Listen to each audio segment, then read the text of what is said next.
पूजनीय संत समाज, आदरणीय विद्वज्जन, देवियों और देवताओं,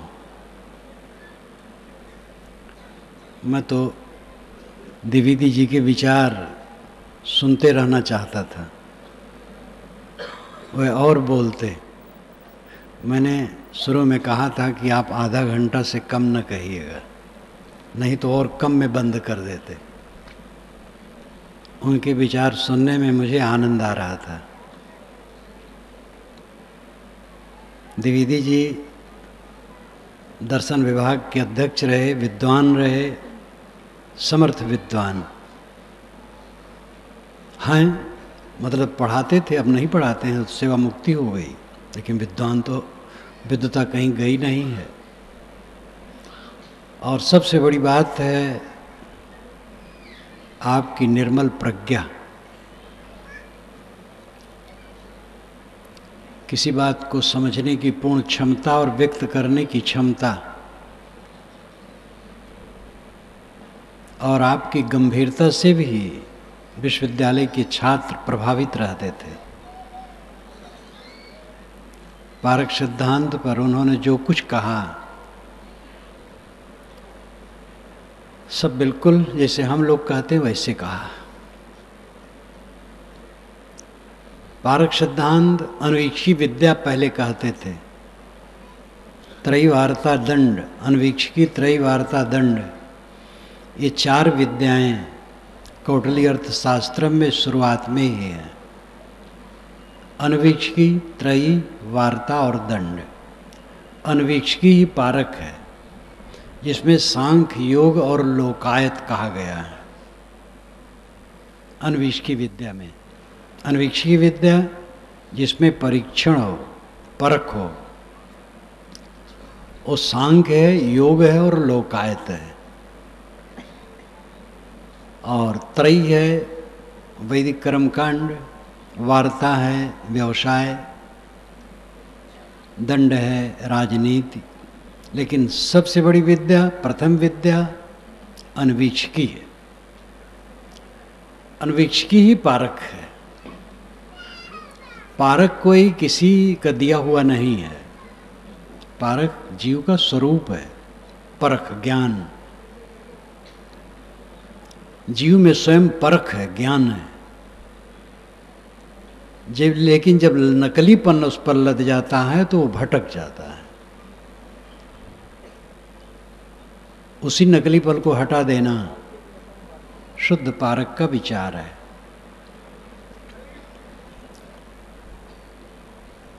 जगत कहीं से बना, किसी ने बनाया, क्यों बनाया? करुणा के बनाया तो जीव तो थे नहीं जो से करुणा करना था।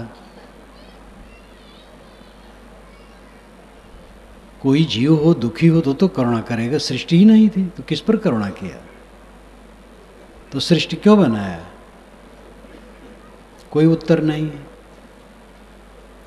सृष्टि है ही। जड़ और चेतन ये दोनों वस्तुएं नित्य हैं, जिसको प्रकृति और पुरुष सांख्य ने कहा है। स्व और पर, दृष्टा और दृश्य, साक्षी और साक्ष्य।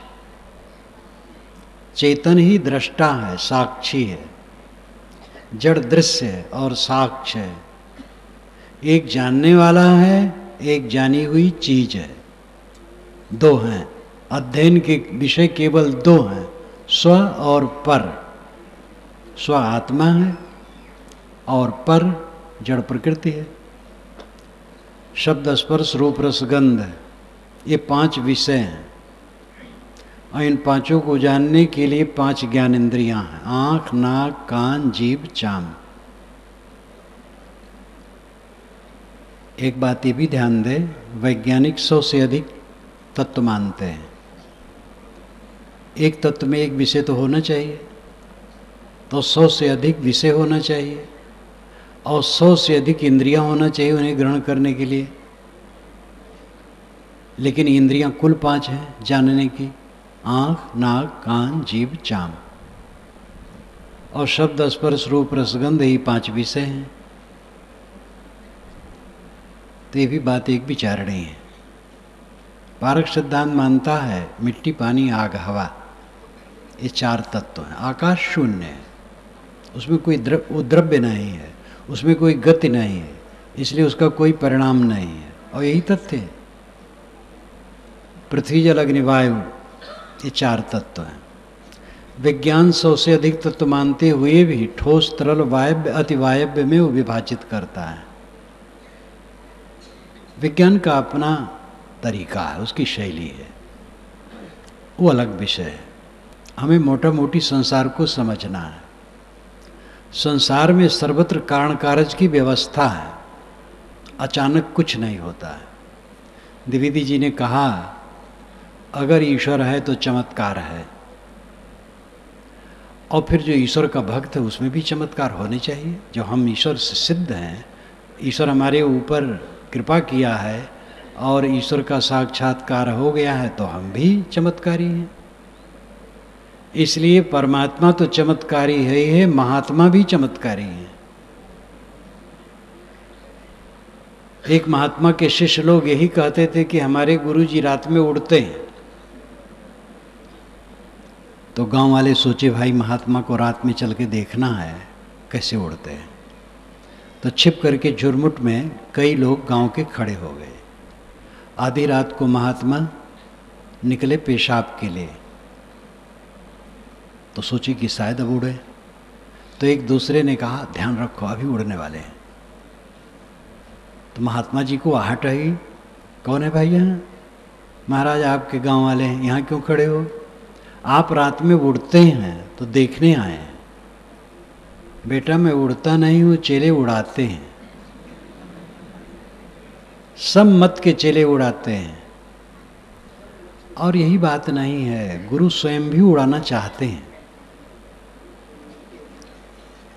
एक गुरु बाबा जो कि 150, 200, 250 वर्ष लोग कहा करते थे इतने दिन के हैं, अब नहीं है, मर गए। तो एक ने पूछा महाराज कुछ लोग कहते हैं आप 200 वर्ष के हैं, तो कैसे है? उन्होंने कहा बच्चा आत्मा की कोई उम्र होती है? बांटिया दिए, अलग अपनी बात कह दिए। ये नहीं कहे नहीं बेटा मैं 85 वर्ष का हूँ, 90 वर्ष का हूँ। वो चाहते हैं कि हमारे लिए लोग बढ़ावें और हम मौन होकर स्वीकारें। अगर झूठ बोलने की प्रतियोगिता करनी हो तो धर्मात्माओं को बुला लो, ये धर्म मानने वालों को बुला लो, एक दूसरे से बढ़ बढ़ के झूठ कहेंगे। चमत्कार की जितनी बातें हैं 16 आने झूठ है। चाहे दुनिया के किसी महापुरुष के नाम में लगाए गए हो, इसलिए नाम लेने की जरूरत नहीं है। किसी महापुरुष के विषय में लगाया गया हो, सारा चमत्कार बिल्कुल झूठ है। चमत्कार हो ही नहीं सकता है। कबीर साहब ने कहा काहू के बचन ही फुरे, काहू करामाती, मान बढ़ाई ले रहे हिंदू तुर्क जाति, बात ब्योते आसमान की मुद्दत नियरानी, बहुत खुदी दिल राखते बूढ़े बिन पानी, कहें कबीर कासो कहो सकलो जग अंधा, सांचे सो भागा फिरे झूठे के बंदा। कोई चमत्कार दिखा रहा है, किसी की वाचा सिद्धि है, कोई आकाश में उड़ रहा है। साहिब ने कहा आसन उड़ाए कौन बढ़ाई, जैसे कौआ चिल में डराई। आसन उड़ाने से क्या विशेषता हुई? कौआ चील भी आकाश में उड़ते रहते हैं। अब आसन भी ऐसा उड़ता नहीं है। दुनिया में कारण कारज की अटूट व्यवस्था है, उसी के तहत सब कुछ होता है। कहते हैं ईश्वर चाहे तो सूरज पर कमल खिला दे और कमल पर सूरज खिला दे, क्योंकि सर्व समर्थ है।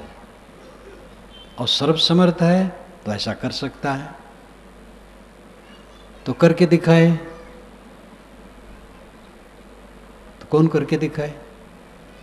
एक ने कहा मेरा ऊंट 1 घंटा में 60 कोस चलता है, तो कहीं चला के दिखाओ। कहीं जब उसका मन होगा तब चलेगा। कभी चलता ही नहीं तो कैसे प्रमाण मिले? ईश्वर सूरज पर कमल खिला सकता है और कमल पर सूरज। ईश्वर से प्रार्थना करना चाहिए ये न करे, दुनिया से पाप ताप को खत्म कर दे, लोग चोरी न करें, व्यभिचार न करें, हत्या न करें, किसी निर्पराध को मारे ना। लोग नमाज पढ़ते हैं और ऐसे लोग आते हैं कि वो भून करके चले जाते हैं। मंदिर में प्रार्थना कर रहे हैं, कुछ लोग आए उनको भून के चले गए। गत वर्ष में बॉम्बे में बम विस्फोट हुआ, ट्रेन में निरपराध लोग मारे गए। जो कुछ होता है दुनिया में आप ज़्यादा जानते हैं, क्योंकि अखबार पढ़ते हैं, टीवी देखते हैं। मैं इन दोनों से दूर हूँ। आप लोगों से जो समाचार छन के आता है जान लेता हूँ। इतनी आपाधापी, इतनी बेईमानी, बदमाशी, बलवान निर्बलों को चूसते हैं।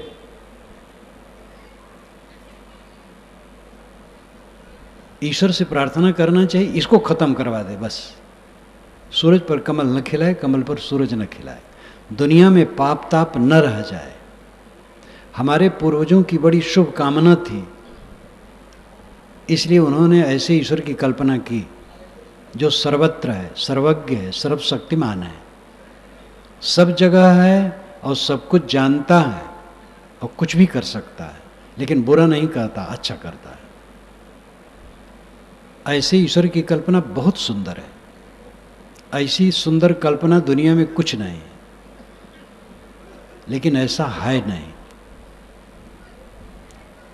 ईश्वर बिना हाथ पैर के चलता है, ये कहते हैं।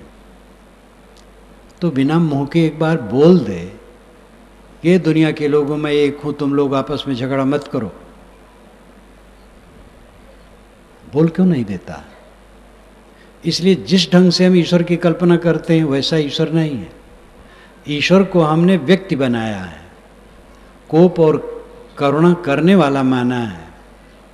ईश्वर व्यक्ति नहीं है, वो कोप करुणा करने वाला नहीं है।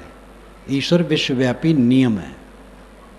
ईश्वर कण कण में है, ये ठीक है, क्योंकि कण कण में नियम है। अपने नियमों से कंकर, पत्थर, अनेक कार्य पदार्थ बनते हैं और बिखरते हैं। सब जगह नियम है। हमारे मन में नियम है, पेट में नियम है, शरीर के अंग अंग में नियम है। 3 रोटी खाने से अगर पेट ठीक रहता है तो 4 खाने से गड़बड़ होगा। पेट का नियम दंड देगा। अगर हम कट बोलेंगे, चुगली करेंगे, निंदा करेंगे, बुराई करेंगे, काम क्रोध लोभ मोह में उलझेंगे तो मन जलेगा। ये मन का नियम है, सर्वत्र व्याप्त है। वो नियम ईश्वर है, उसमें करुणा और कोप नहीं है। व्यक्ति, ईश्वर को व्यक्ति रूप में मान करके जिन्होंने मजहब चलाया, उन्होंने कहा केवल मेरा संप्रदाय सत्य का एकाधिकारी ठेकेदार है, दूसरे का नहीं। स्वर्ग और मोक्ष मिलेगा तो केवल मेरे मत में, दूसरे में नहीं। और ईश्वर चुपचाप बैठा हो, बताता भी नहीं, भाई तुम ऐसा क्यों बकते हो, सब मेरे प्रिय हैं। क्योंकि वैसा ईश्वर हो तो बतावे। वो तो इन लोगों ने ऐसा ईश्वर इसलिए गढ़ा है कि हम सबके दादा बने रहें। ईश्वर है वो हमारे डिबिया में है, और हमारे मत को जो माने वही सच्चा ईश्वर मानने वाला है, और वही स्वर्ग जाएगा और मोक्ष होगा उसी का। यही धमा चौकड़ी सभी मतों में है। जो जो ईश्वर मानते हैं वो यही कहते हैं कि ईश्वर हमारे मत वालों का मोक्ष करेगा, दूसरे का नहीं। हमारे मत वालों को स्वर्ग देगा, दूसरे को नहीं। ये कितनी संकुचितता की बात है। स्वर्ग और मोक्ष देने की चीज है, वो तो अपना व्यक्तिगत विषय है। अगर आदमी का मन निर्मल है तो स्वर्ग है, अपने में लौट आना स्वर्ग है। विकुंठ, कुंठा रहित हो जाना, कॉम्प्लेक्स फ्री, वैकुंठ है। मोह का क्षय हो जाना मोक्ष है। ये अपने करने से होगा। अपने अंदर में हमने स्वयं झाड़ झंखार तैयार किया है, विष इकट्ठा किया है, और उसी में उलझ उलझ कर, उसी में जल जल कर हम मरते हैं। भगवान की माया नचा रही है। भगवान तो शुद्ध है, वो जगत कैसे बनाया? माया से। माया के द्वारा जगत एक बार बना लिया, अब माया बैठी क्या करे? तो उस माया को ईश्वर ने जीवों पर दौड़ा दिया, इनको भटकाओ। तो कहते हैं ईश्वर की माया सबको भटका रहे हैं। ईश्वर जब दयालु है तो उसकी माया भटकाएगी, वो माया क्यों रखेगा? सज्जन आदमी कटही कुतिया नहीं जिलाता है कि सबको दौड़ा दौड़ा के कटाते रहे। अगर कोई व्यक्ति कटही कुतिया पाले है और सब पर दौड़ा दौड़ा के कटवाता है तो सज्जन तो नहीं है। अगर ईश्वर माया पाले है जो कटही है और सब पर दौड़ाता है तो ईश्वर तो सही नहीं हुआ। लोग यही कहते हैं भगवान की माया नचा रहे। एक जगह मेरा कार्यक्रम था तो एक बुजुर्ग मिले, जब मैं प्रवचन से उठ करके घूमने चला। मैंने कहा आप सत्संग में नहीं थे? कहे महाराज क्या करूं, भगवान ने ऐसी माया डाली है कि परेशान हो। तो मैंने कहा भगवान से हटो फिर। तो हंसने लगे। बिना सोचे विचारे लोग भगवान का दुरुपयोग करते हैं। भगवान की माया सबको नचा रही है, तो भगवान अच्छा कहाँ हुआ? आपकी माया आपको नचा रही है। आप शराब पीते हैं, भगवान पिलाता है कि आप पीते हैं? एक लड़के ने किसी लड़के से मोह कर लिया तो भगवान ने करवाया? ये उसकी माया है। भगवान की माया हमें नहीं नचा रही, अपनी माया नचा रही। कुछ लोग कहते हैं, कुछ लोग क्या है तो पुस्तकों में भी लिखा है, दोनों प्रकार से लिखा है कि जो कुछ करते हैं हम करते हैं, अपना कर्म फल भोगना होगा। और ऐसा भी लिखा है कि जो कुछ करवाता है ईश्वर करवाता है। ईश्वर की इच्छा के बिना तृण नहीं हिलता है। तो जितनी अच्छाइयाँ दुनिया में होती है तो समझ में आती हैं कि ईश्वर करवाता है, और जितनी बुराइयाँ होती वो, इसका उत्तर क्या है? बिना सोचे विचारे लोग सब कुछ ईश्वर पर थोपते जाते हैं। ईश्वर विश्वव्यापी नियम है, और नियम में न कोप है न कृपा है। कंप्यूटर की तरह है, जैसा हम करें हमारे सामने फल उठा करके रख देता है। इसलिए अपने कर्मों को सुधारो, इसमें मेहनत है। और अगर हम व्यक्ति ईश्वर की कल्पना करते हैं कि ईश्वर एक व्यक्ति है और कृपा करता है, कोप करता है, तो उसको हम मनावें, प्रार्थना करें, लड्डू चढ़ावें, तो हमारे पापों को काट देगा और बिना परिश्रम और साधना के हमें मुक्ति दे देगा। खुश कर लो ईश्वर को, बस काम सब हो जाएगा। लेकिन ऐसा होने वाला नहीं है। जो हम करेंगे भरेंगे। कोई ऐसा ईश्वर नहीं है कि जो लड्डू देने से हमारे पाप को काट दे। चोर चोरी करता है, डाका डालता है, बड़े बड़े गबन करने वाले नेता और कितने लोग हैं, तो देव मंदिर में जाके वो प्रार्थना करते हैं, लड्डू चढ़ा देते हैं और रोते हैं, भगवान क्षमा करो। भगवान कमीशन पा गया, क्षमा कर दिया। लेकिन क्या क्षमा मांगने के ही तरीका है? खेत जोते निरहू का, लगान दे गुरहू को। जिसके यहाँ आपने चोरी की है उससे क्षमा मांगे, माल लौटा दें। आप कहें कि मुझसे गलती हुई, मैं आपका माल लौटा देता हूँ, मैंने चोरी की है, वो तो खुश हो जाएगा। इनाम देना चाहेगा। लेकिन हम लाखों का गबन, करोड़ों का गबन करते हैं और भगवान से क्षमा मांग लेते हैं।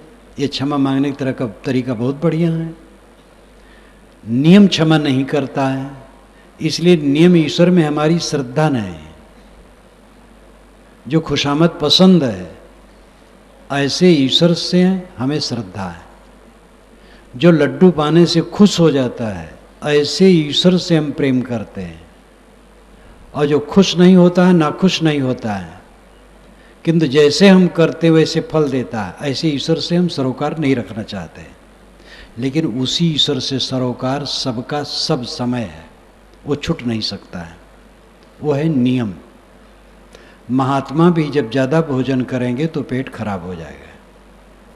साधारण आदमी ज़्यादा भोजन करेगा उसका भी पेट खराब हो जाएगा। कोई भी चोरी करे, हत्या करे, पकड़ा जाएगा, जेल में जाएगा। कर्म फल भोग सबके सामने है।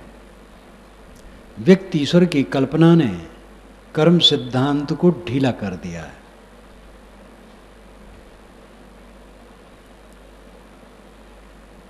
असंख्य जीव हैं, सबके कर्म फल भोग कौन देता है? व्यक्ति ईश्वर नहीं दे सकता है।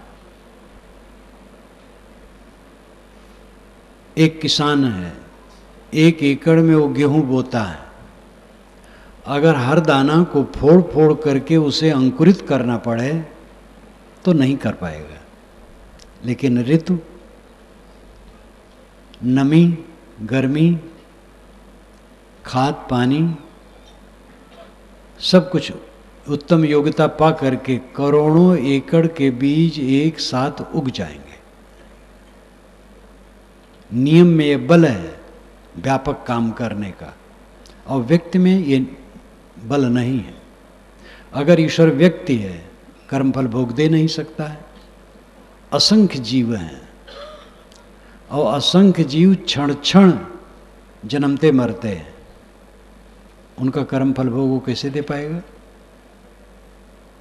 एक टिकट काटने वाला स्टेशन मास्टर है, टिकट बाबू है। वो टिकट काटता एक एक का काटेगा, क्रमशः काटेगा। व्यक्ति का लक्षण होता है सोचना, सोच करके निर्णय लेना और काम करना। व्यक्ति ईश्वर है तो क्रमशः कर्म फल भोग देगा, तो कैसे दे पाएगा? लेकिन नियम ईश्वर में क्रम की जरूरत नहीं है, वो व्यापक है। असंख्य जीवों का कर्म फल भोग एक साथ हो सकता है। और इसके विषय में सांख्य, मीमांसा, न्याय, वैशेषिक इन्होंने पहले भी कहा है कर्म फल भोग के विषय में। उसके नियम हैं। आगे चल करके जैसे द्विवेदी जी ने बताया कि वेदांत और वैष्णव इन दोनों लोगों ने, दोनों संप्रदायों ने व्यक्ति ईश्वर की कल्पना बहुत बढ़ा दी। सांख्य, योग, न्याय, वैशेषिक इन पुराने शास्त्रों को पढ़ें, बड़ी धारदार बातें हैं। मीमांसा में कर्मकांड है, लेकिन जगत की अनादिता पर जो उसने प्रकाश डाला बड़ा अद्भुत है। उपनिषदों में कहीं भी अवतारवाद नहीं है, कहीं दैववाद नहीं है, कहीं जातिवाद नहीं है, कहीं सस्ते में काम करने की बात नहीं है कि चाहे जो पाप करो और भगवान का नाम लो कट जाएगा। जो करोगे सो भरोगे। कोई परमात्मा बाहर नहीं जो मिलना है, आत्मा परमात्मा है। ये उपनिषदों में कहा गया। उपनिषदों का चिंतन, शास्त्रों का चिंतन ठंडा हो गया और अस्थूल बातें बढ़ गई, कर्म सिद्धांत ढीला हो गया। महाभारत और 18 पुराण, इन 19 जिल्दों से अगर श्लोक छाटे जाएं तो 40,000 श्लोक ऐसे मिलेंगे जिसमें खूब सस्ते नुस्खे बताए गए हैं। जिस प्रयाग में आप बैठे हैं, यहाँ तो मुंडन करा लेने मात्र से मोक्ष है। काशी में जो जाए अपने पैर को कुचल ले, जिससे वहाँ से अलग न जाए, वहीं मर जाएगा तो मुक्त हो जाएगा। गंगा, नर्मदा इतनी महिमा बढ़ाई गई, एकादशी की महिमा, तीर्थों की महिमा, महिमा महिमा में सच्चा धर्म नष्ट हो गया, कर्म सिद्धांत ढीला हो गया। आजकल ऐसे ऐसे गुरु हैं जिनके पास सुरक्षित मंत्र हैं। व्यभिचार कर्म अगर आपने किया तो ये मंत्र जपो, कट जाएगा वो पाप। अगर कोई चोरी करता तो इस मंत्र से कट जाएगा, हत्या का पाप इस मंत्र से कट जाएगा। कटे बैठे के कुछ नहीं। गुरु लोग भटकाते हैं और दुनिया के लोग तो चाहते हैं सस्ता नुस्खा, सस्ते में लाभ हो जाए, और होने वाला नहीं है। जो कर्म है वो फल देगा। विश्वव्यापी नियम को समझें। ईश्वर एक है, सर्वत्र परिपूर्ण है, कण कण में है, विभिन्न नहीं है। वो है नियम, सब जगह नियम है। नियम को पहचानें। वेदों में ऋत का वर्णन बारंबार आता है। ऋत नाम नियम। ऋत के 3 अर्थ हैं वेदों में। पहला अर्थ कर्मकांड, यानी यज्ञ मंडप का जो विधि विधान है वो ऋत है। और दूसरा है प्राकृतिक नियम, तीसरा है नैतिक नियम। ये दोनों गंभीर हैं। यज्ञशाला का अपना नियम भी ऋत कहलाता है। साणाचार्य ने अपने भाष्य में ऋत सदन को बारंबार यज्ञशाला ही का अर्थ कर डाला है। ऋत सदन ये पूरा विश्व है, ऋत का घर, नियमों का घर। कई बात तो हम देखते हैं कि वेदों में जो इतने पुरा काल में बने हैं, इतने धारदार हैं कि क्या पूछना। अब आज के लोग एकदम बकवास कर रहे हैं जो आधुनिक बनते हैं। देव भी प्रकृति के नियमों का उल्लंघन नहीं कर सकते, ये वेदों में आता है। पारख सत्य सब समय रहा है, परख करके मानना है सब समय रहा है। कबीर साहब की ये साखी जगत प्रसिद्ध है। साधु ऐसा चाहिए जैसा सूप सुभाए, सार सार को गए रहे थोथा दे उड़ाए। सूप का उदाहरण देते हैं। सूप स्वभाव बनो, फटक दो भूसी उड़ जाए, चावल रह जाए। वेद की ऋषि ने कहा है, सत्य में उत्थितना पुनंतो यत्र धीरा मनसा वाचम कृत अत्रा सखाया सख्या न जानते भद्रईशाम लक्ष्मीर नेतादिवाच। चलनी से जैसे सत्तू छाना जाता है, वैसे विवेक से वाणी को छानो। वहीं मित्र मित्रता के भेद को जानते हैं और कल्याणकारी लक्ष्मी निवास करते हैं। कितने पुरा काल में यह कहा गया है। पारक पहले से था, सब समय है। कुछ 100 वर्षों के पूर्व कबीर साहब ने उसको अपने ढंग से उद्घाटित किया।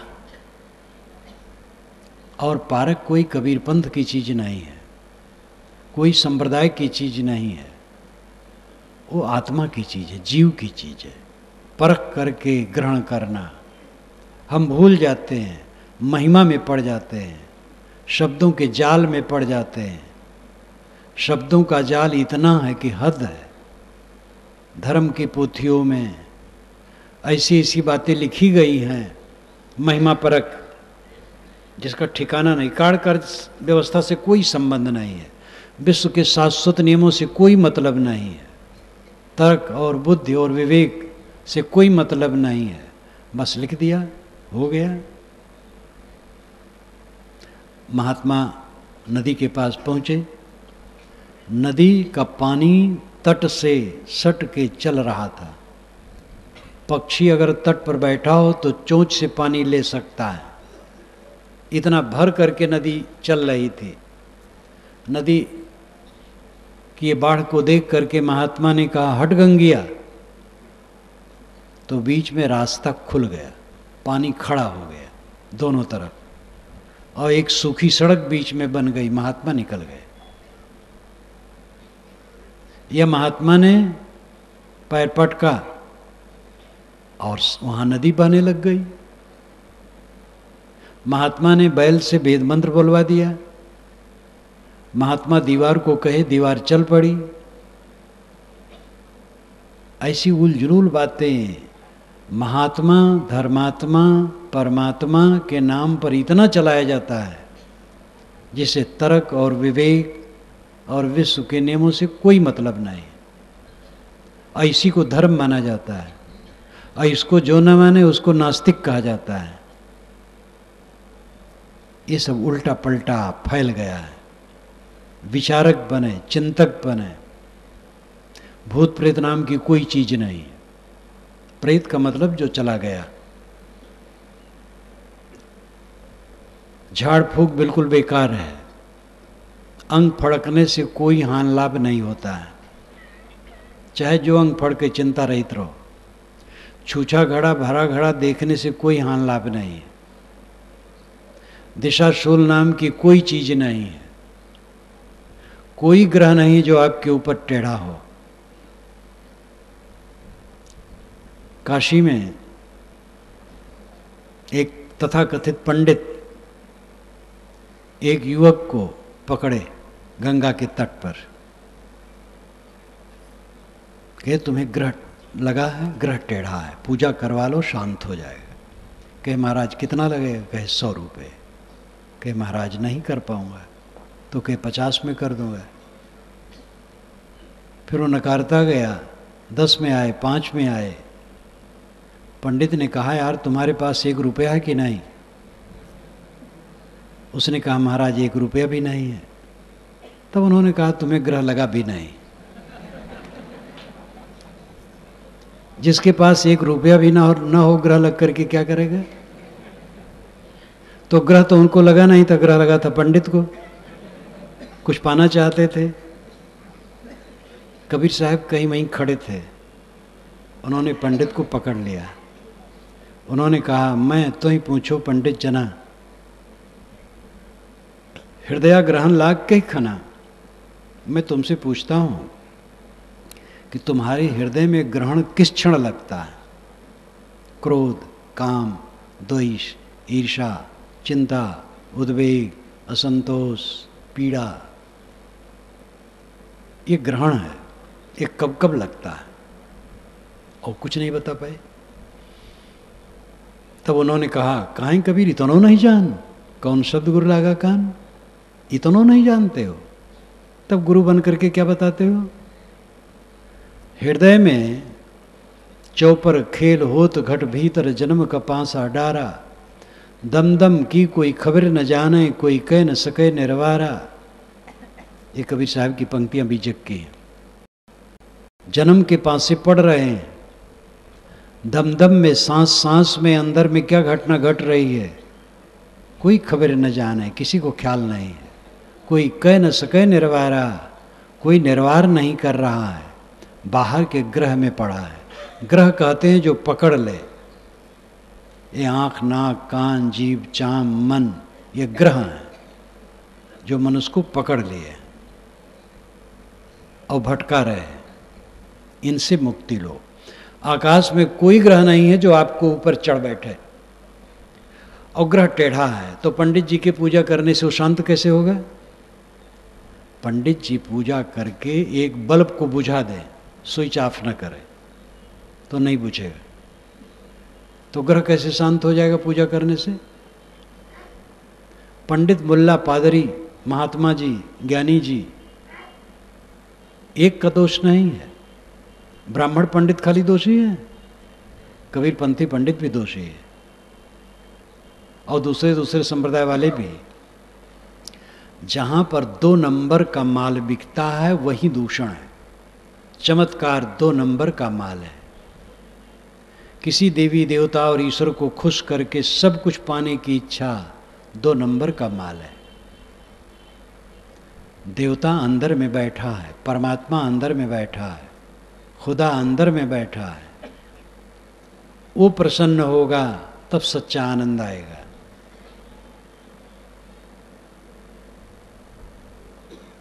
सबके अंदर में जो बैठा है वो परमात्मा है, और उसकी प्रसन्नता चित्त की निर्मलता से संभव है। ये काम करने की जरूरत है। फिर प्रार्थना, नमाज, पूजा अपने अपने ढंग से कोई कुछ करे, बुरा नहीं। सब एक ढंग के पात्र नहीं होते हैं, उत्तम मध्यम कनिष्ठ संस्कार के होते हैं। तो अपने ढंग से कोई पूजा पाठ करता है, नमाज पढ़ता है, कीर्तन करता है, अच्छा करता है, थोड़ा मनोरंजन है, सात्विक मनोरंजन है। लेकिन ये देखना चाहिए कि फल क्या हो रहा है। क्रोध घटा है, काम घटा है, लोभ घटा है, तृष्णा घटी है। अगर ये सब नहीं घटे हैं तो भजन नहीं हो रहा है। चित्त की शुद्धि होना भजन का फल है। ये असली भजन है। परमात्मा सबके अंदर में बैठा है, आत्मा परमात्मा है। एक आदि दैविक ईश्वर है, दूसरा आदि भौतिक ईश्वर, तीसरा आध्यात्मिक ईश्वर। ये तीन पर थोड़ा सा ध्यान दीजिएगा। आदि दैविक, आदि भौतिक, आध्यात्मिक।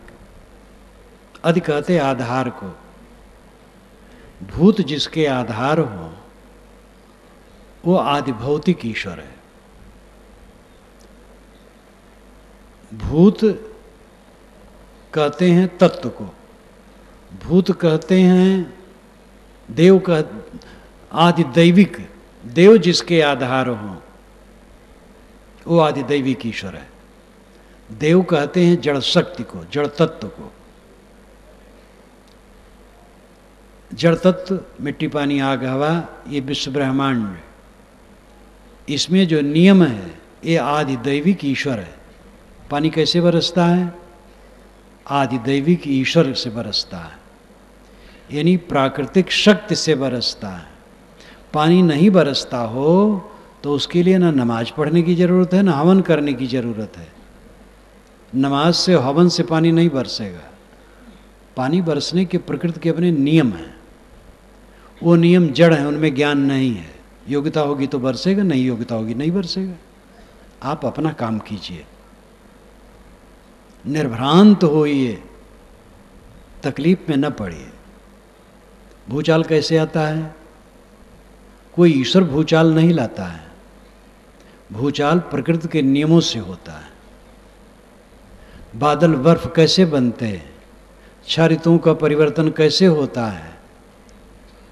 आदि दैविक ईश्वर से होता है। आदि दैविक ईश्वर यानी जड़ प्रकृति के नियम, इसको समझना चाहिए।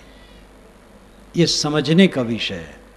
आदि दैविक ईश्वर को, प्रकृति का नियम आदि दैविक ईश्वर है। देव यानी जड़ प्रकृति, उसके नियम ईश्वर है। ये समझने की चीज़ है। ठीक से समझ ले, निर्भ्रांत हो जाए। इसको समझ ले तो भूत प्रेत, जादू टोना, जंतर मंतर, झाड़ फूक, अनेक कल्पनाएं सब समाप्त हो जाए। देवता प्राणी तब दिखाई देंगे, वायव्य नहीं। ईश्वर घट घट में दिखाई देगा, आकाश में नहीं, शून्य में नहीं, अगोचर नहीं। आदिदैविक ईश्वर समझने योग्य है, वो प्रकृति का नियम है। दूसरा आदि भौतिक ईश्वर है। भूत नाम प्राणी, भूत बीते समय को भी कहते हैं, भूत काल्पनिक भूत प्रेत को भी कहते हैं, भूत सत्य को भी कहते हैं, तादात्म को भी भूत कहते हैं, ब्रह्मभूत, आत्मभूत। यहाँ भूत का अर्थ है प्राणी, देहधारी प्राणी। देहधारी प्राणियों का समूह आदि भौतिक ईश्वर है। जैसे ये बैठा है समाज, ये ईश्वर बैठा है, ये आदि भौतिक ईश्वर है। भूत संबंधी ईश्वर है, प्राणी संबंधी ईश्वर है। इसकी सेवा करनी चाहिए। आदि दैविक ईश्वर की सेवा करने की जरूरत नहीं है। सूरज को नमस्कार करने से कोई फल नहीं, वो उत्तर नहीं दे सकता है। पवन की वंदना करने से कोई मतलब नहीं। जोर से हवा चल रही है, कितनों वंदना करो रुकेगी नहीं, वो गति होगी। आग लग गई, अग्नि देवता की आप पूजा करने लगे तो बुझेगी नहीं, पानी डालो, धूल डालो। प्राकृतिक शक्ति जो है आदिदैविक ईश्वर, वो पूजा का विषय नहीं है, ज्ञान का विषय है। जान लो, निर्भ्रांत हो जाओ, वैज्ञानिक दृष्टि अपना लो, कारण कार्य व्यवस्था का बोध हो जाए। और आदिभौतिक ईश्वर जो प्राणियों का समूह है, ये सेव्य है, सेवा करो। ये देखो परमात्मा बैठा है, दुकानदार को चाहिए समझे जितने ग्राहक आए हैं सब देवी देवता हैं। अफसर क्लर्क ऑफिस में जो बैठे हैं वो ये सोचें जितने ग्राहक काम कराने आते हैं देवी देवता भगवान भगवती हैं, उनसे घूस न मांगें, उनको तकलीफ न दें। जितने कार्य क्षेत्र हैं वो सब पूजा की जगहें हैं। जो कुछ करो सो पूजा, साहब कहते हैं। मैं जो करता हूँ वो पूजा है। जीवन इतना पवित्र बन जाए, प्राणी प्राणी परमात्मा है। ऋग्वेद के पुरुष सूक्त में इसकी चर्चा बहुत पुरानी है। सहस्रीर्षा पुरुषा सहस्राक्षा सहस्त्रपात सभूमि विश्वतो वृत्तात् तिष्ठत् दशांगुलम। उसके हजारों हाथ पैर श्रीग्रीवा हैं, भूमि में सब तरफ से घेर के 10 अंगुल के ऊपर बैठा है। सहस्रीर्षा पुरुषा सहस्राक्षा सहस्त्रपात, उस पुरुष के हाथ पैर आंख इत्यादि हजारों हैं। स वह भूमिम जमीन पर, विश्वतो सब तरफ से, वृत्त घेर कर, अतितिष्ठति ऊपर बैठा है, दशांगुलम नाभ से नापने पर 10 अंगुल पर ऊपर हृदय है। सगुण निर्गुण दोनों का इसमें निर्वाह है। पूरे भूमंडल पर जितने प्राणी हैं ये भगवान के सब हाथ पैर हैं। ये सगुण उपासना है। प्राणियों को भगवान भगवती समझ करके उन पर दया करो, करुणा करो, किसी को धोखा न दो। और दशांगुलम 10 अंगुल के ऊपर बैठा है हृदय में, वो उपासनीय है, मननीय, चिंतनीय, समाधि में जाने की जरूरत है। समाधि में जा करके उसमें स्थित होती है। तो आदिभौतिक ईश्वर ये प्राणियों का समूह है। भूतनाम प्राणी, प्राणियों का समुच्चय सगुण परमात्मा है। कबीर साहब ने कहा, सरगुण की कर सेवा, निर्गुण का कर ज्ञान। सरगुण निर्गुण से परे तहाँ हमारा ध्यान। सगुण की सेवा करो, निर्गुण का ज्ञान करो, और ध्यान दोनों से ऊपर है। ये जो प्राणी हैं ये सगुण भगवान है, इनकी सेवा करो।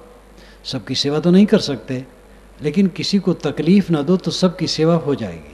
शोषण बंद हो जाए तो दान करने की जरूरत नहीं है, लेकिन शोषण इतना है कि हद है। वृद्ध है, मेरी उम्र के हैं, आए रहे कई दिन, कहे महाराज सांप्रदायिक का जो विषाक्त वातावरण है ये मुझे बुरा लगता है। और जो गैपिंग है मनुष्यों में, एक की आमदनी कितनी और एक को खाने का ठिकाना नहीं, ये बहुत तकलीफ देती है। और ये क्यों है?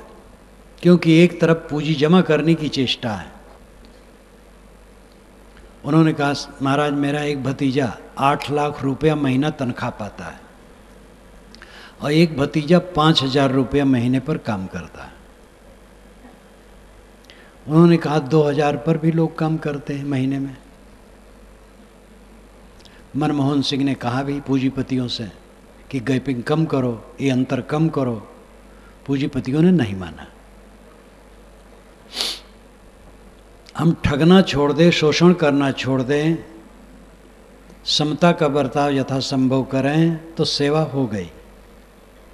इन प्राणियों को परमात्मा समझो, भगवान भगवती समझो। ये आदिभौतिक ईश्वर आदरणीय हैं, सेव्य हैं, इनका आदर करो। अंतिम में है आध्यात्मिक ईश्वर, जो आत्मा संबंधी हो आध्यात्मिक है। इंद्रिय मन अंतःकरण या आत्मा संबंधित बहुत निकट है, इसलिए पूरा व्यक्तित्व मनुष्य का जो होता है वो अध्यात्म कहलाता है। मूल उसमें आत्मा है। आत्मा जो अपना स्वरूप है, अस्तित्व है, वो स्थित का विषय है, स्वरूप में स्थित। आदिदैविक ईश्वर जानने योग्य है, आदि भौतिक ईश्वर सेवा योग्य है, और आध्यात्मिक ईश्वर उपासना योग्य है। प्रकृति के नियमों को समझें, सब जगह ईश्वर और देवता को बैठा करके विवेक को खो न दें। पानी ईश्वर बरसाता है तो कहीं ज़्यादा सड़ा देता है, कहीं सूखा देता है, क्यों? कोई उत्तर नहीं। हर जगह ईश्वर ला करके रख देते हैं। पानी बरसने के कारण जड़ के नियम है, नियम में योग्यता हो गई बरस रहा है, नहीं योग्यता हुई नहीं बरस रहा है, उसमें ज्ञान नहीं है, नियम है। आग लग गई, आग को कोई ज्ञान नहीं। मंदिर जले चाहे मस्जिद जले चाहे सामान्य घर जले, एक मंदिर में सब जल गया लेकिन उनकी पोथी नहीं जली। उन्होंने कहा देखो मेरी पोथी में ये बल है कि सब जला लेकिन पोथी नहीं जली। तो मैंने कहा लकड़ी पर पोथी रख करके अब आग लगा दी जाए और न जले, आंखों से देखा जाए तब पता लग जाएगा। तो मुस्कुराने लगे, मतलब वो नहीं करना चाहते। एक मजार पर मैं गया तो मियाँ जी ने कहा कि जो अमुक पीर थे वह राजा के किला को ऐसे हाथ किए तो उलट गया। मैंने कहा ये कैसे हो जाएगा? कि बिल्कुल हो जाएगा, महात्मा कुछ कर सकते हैं। मुझे कहिए तो इस पेड़ को मैं यहाँ कर दूँ उंगली से। मैंने कहा कीजिए, तो कहे हाथ मिलाइए, तो मैंने हाथ मिला लिया। तो हंस करके कहते हैं फिर कभी। वो सोचे होंगे हम मुल्ला हैं और ये साधु आदमी मेरा हाथ नहीं छुएंगे, और हम लोग छुआछूत नहीं मानते हैं। एक मुस्लिम बच्चा मेरे पास साधु रूप में 18 बरस तक था, मेरा भोजन बनाता था। ब्राह्मणों के बीच में अयोध्या के पास मेरा आश्रम था, सभी ब्राह्मणों को मैंने डांट दिया था कि तुम ब्राह्मण ब्राह्मण करके मनुष्यता को खराब किए हो, छुआछूत की बात यहाँ नहीं करना। ब्राह्मण लोग उसका बनाए खाते थे। तो समझे होंगे हाथ नहीं मिलाएंगे, बस छुट्टी मिल जाएगी। मैंने झट से हाथ मिला लिया तो हंसने लगे, अच्छा फिर कभी। ये क्या लीला है। पंडित मुल्ला महात्मा ज्ञानी जी गुरु जी सब में किसी में फर्क नहीं है, पादरी में एक का दोष नहीं है। दोष है लोभ का, धार्मिक लोगों का छल कपट है, और इसी ने कर्म सिद्धांत को ठंडा किया है, इसी ने नैतिकता को नष्ट किया है। एक चमत्कार इधर, एक भोग विलास की भावना, और भोग विलास की भावना होने से चमत्कार ज्यादा जोड़ा जाता है। तो आदि दैविक ईश्वर यानी प्रकृति के नियमों को समझने की जरूरत है, और आदि भौतिक ईश्वर जो प्राणियों का समूह है, ये सेवनीय है, पूजनीय है, सत्कार योग्य है। राष्ट्रीय भावना की बड़ी बड़ाई की जाती है, लेकिन कितने राष्ट्रीय भावना की बात करने वाले फिर वर्ग की बात करेंगे। हमारा वर्ग, भारतवर्ष एक राष्ट्र है, इसमें जितने लोग हैं सब भारतीय हैं। राष्ट्रीय भावना हो तो भारतवासी सब भाई भाई हैं। इसमें हिंदू मुसलमान क्या, ब्राह्मण शूद्र क्या। लेकिन राष्ट्रीय भावना का एक तरफ गीत गाएंगे और एक तरफ वर्गवाद उठाएंगे, ये राष्ट्रीय भावना का हतन है। राष्ट्र केवल जमीन नहीं है, ये मनुष्य राष्ट्र है। चंद्रलोक को कोई राष्ट्र कहता है क्योंकि वहाँ प्राणी नहीं है। ये मनुष्य और प्राणी राष्ट्र हैं। इसलिए हमारे राष्ट्र में जितने सदस्य हैं और जितने प्राणी हैं उन सब के प्रति दयामया और समता का व्यवहार करना राष्ट्रीयता है। कबीर साहब को यही तो खला था कि मानव मानव के बीच में भेद डाला जाता है, इधर जाति भावना उधर सांप्रदायिक भावना, हर तरफ मानवता का हतन। आध्यात्मिक ईश्वर उपासनी है, आध्यात्मिक ईश्वर आत्मा है, आपका अस्तित्व। जीवन में हमें चाहे जो कुछ मिल जाए रहेगा नहीं। कबीर साहब की वाणी में वैराग्य भरा हुआ है। क्यों? हम राग से पाप करते हैं, भ्रांत है। जो उपलब्धि है लगता है ऐसे रोज रहेगी। न जवानी नित्य है, न पद नित्य है, न धन नित्य है, कोई भी संयोग नित्य नहीं है। जो औपाधिक है वो स्थिर कहाँ है? जो नकली है, जो संबंधित है, जुड़ा है, वो टूटेगा।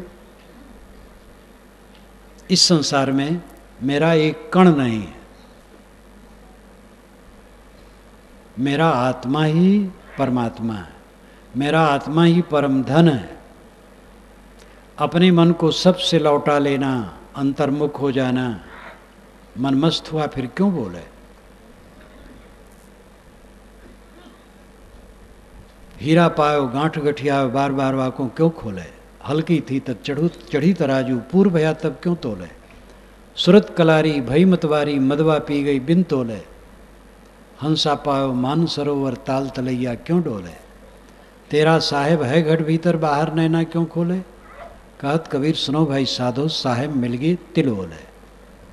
साहेब परमात्मा अल्लाह खुदा बाहर नहीं है, सबके अंदर में बैठा है। जो बोल रहा है वही है। आदमी अपने स्वरूप पर न ध्यान दे करके बाहर भटकता है। प्रत्यक्ष परोक्ष अपरोक्ष तीन विषय, इंद्रियों से प्रतीतमान जगत ये प्रत्यक्ष है, और मन की जितनी अवधारणाएं हैं वो परोक्ष हैं। ये दोनों के अंत पर अपरोक्ष बोध होता है। इंद्रियां जहाँ शांत हो जाए, मन शांत हो जाए, तो स्वयं अपरोक्ष आत्म अस्तित्व है। पांचों ज्ञान इंद्रियों से आप जो जानते हो देखते हैं वो सब प्रत्यक्ष है। शब्द स्पर्श रूप रस गंध ये आपकी इंद्रियों के सामने प्रत्यक्ष है। और परोक्ष क्या है? ईश्वर, देवता, लोक लोकांतर ये मन की अवधारणा है, ये परोक्ष है। अपरोक्ष स्वयं अपने आप है। ये अपने आप जो है, जो दृष्टा है, साक्षी है, बोलता है, वही असली परमात्मा है। हजारों वर्ष पूर्व सनत कुमार ने नारद को उपदेश करते हुए छांदोग्य उपनिषद में कहा, चश्म बंदो गोश बंदो लब्य बंद गर्नवीनी सर्रेह बर्मन बखन। आंखें बंद कर लो, कानों को बंद कर लो, ओठों को बंद कर लो, इतने पर सत्य के दर्शन न हो तो मेरा मजाक उड़ाना। ये सूफी संत कहते हैं, रूमी साहब। वही बात है, अपने को समेट लो। कबीर साहब कहते हैं, समझ बूझ जड़ हो रहे बल तज निर्बल होए, कहें कबीरता संत का पला न पकड़े कोय। समझ बूझ ले फिर जड़ हो जाए, अनाड़ी बन जाए, सब अहंकार छोड़ करके निर्मानी हो जाए। ऐसे व्यक्ति का कोई पल्ला पकड़ नहीं सकता। हमें तकलीफ क्यों होती? अहंकार के कारण। सारा अहंकार विलीन हो जाने पर दुख होने का कोई चांस नहीं है। सारे संकल्पों को छोड़ देने के बाद जो बच रहता है, संस्कृत में उसको शेष कहते हैं, अरबी में उसको बका कहते हैं। बात एक, बका बाकी, शेष बचा हुआ। सारे संकल्पों को छोड़ दिया तो कौन बचा? स्वयं आत्मा, आप स्वयं शेष रह गया, मन समाप्त हो गया। इंद्रियों का व्यापार शांत हुआ और मन शांत हुआ तो अपरोक्ष स्वयं रह गया। इंद्रियों से प्रतीतमान प्रत्यक्ष जगत है। मन की अवधारणाएं ये परोक्ष है। जब इंद्रिय और मन दोनों शांत हो गए तो अपरोक्ष आत्मा स्वयं शुद्ध बुद्ध है। ये कोई मत की बात नहीं है। इस्लाम का भगवान ये नहीं है, हिंदू का भगवान नहीं है, ईसाइयों का भगवान नहीं है, वैष्णव का भगवान नहीं है। ये प्राणी मात्र का भगवान है। सबका अपना आत्म अस्तित्व है। आप हैं, मैं हूँ, I think therefore I am, Descartes ने कहा था। इसकी क्रिया प्रतिक्रिया में सब प्रकार से भौतिकवादियों ने इस पर प्रहार किया था। अध्यात्मवादी खुश हुए थे। मैं सोचता हूँ इसलिए मैं हूँ, मेरा अस्तित्व है। जो मैं है, मैं दो है। एक मैं मन का है जो कटीला है, उसी में हम उलझे हैं। जो शुद्ध आत्मा, परनिष्ठित आत्मा है, वह मैं निर्विकार है। ये मन के मैं को छांट करके आत्मा के मैं में स्थित हो जाना परमात्मा की प्राप्ति है। परमात्मा कुछ मिलता नहीं है, प्राप्त कुछ नहीं होता। प्राप्त होगा वो छूट जाएगा। मिली हुई वस्तु खो जाती है। एक नवयुवक ने एक बार मुझे एकांत क्षण में पूछा था, बहुत पुरानी घटना है, 40 वर्ष से भी पुरानी होगी। प्रवचन किया, प्रवचन करके शाम के टाइम में झुरमुट था कुछ दूरी पर, उसमें चला गया, ध्यान करने लगा। 22 वर्ष का एक सुंदर युवक खोजते खोजते वहाँ गया। जब गया तो आहट हुई। मैंने आंखें खोली, कैसे भैया, कैसे आए? वो बेताब होकर के कहा, महाराज परमात्मा कब मिलेगा? मैंने कहा बिछुड़ने की तारीख तुम बताओ तो मिलने की तारीख मैं बताऊं। तो ठग मारा खड़ा रह गया। मैंने कहा वो कभी बिछुड़ा नहीं है, इसलिए मिलने की बात नहीं है। विस्मृत है, अस्मृत में आना है। भूल गए। आपन पो आप ही बिसर्यो, जैसे स्वान कांच मंदिर में भरमित भूस मर्यो, ज्यों केहर निरक कूप जल प्रतिमा देख पर्यो, वैसे ही शिला दसनन आनी है, प्रकट मुठ स्वाद नहीं बिहुरे, घर घर रत रत फिर्यो, कहें कबीर नलनी के सोना तो ही कौने पकड़ो। ये बीजक का पद है। आपन पो आप ही बिसरो। हम अपने अस्तित्व को स्वयं भूल गए। अपनी तरफ ध्यान दे। हमारा ध्यान ये चकर मकर में है, इसलिए हरदम पीड़ित है।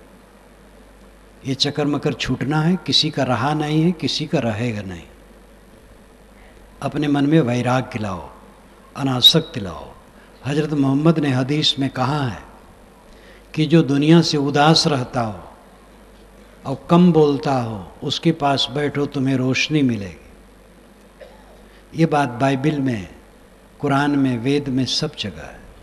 कहते हैं वेद में वैराग्य नहीं है, और वेद में मनुष्य को बारंबार मर्त्य कहा गया है, जानवर को नहीं। जहाँ कहीं वेद में मर्त्य शब्द आएगा तो मनुष्य अर्थ होगा। जानवर को मर्त्य कहे तो जानवर तो समझेगा नहीं, इसलिए ऋषियों ने मनुष्य को मर्त्य कहा, जिससे वो समझे कि वो मरने वाला है, जरा होश में आए। जहाँ पर हम बैठे हैं यहाँ हमारा कुछ है नहीं, विदेश में है। स्वदेश कौन है? आत्मा।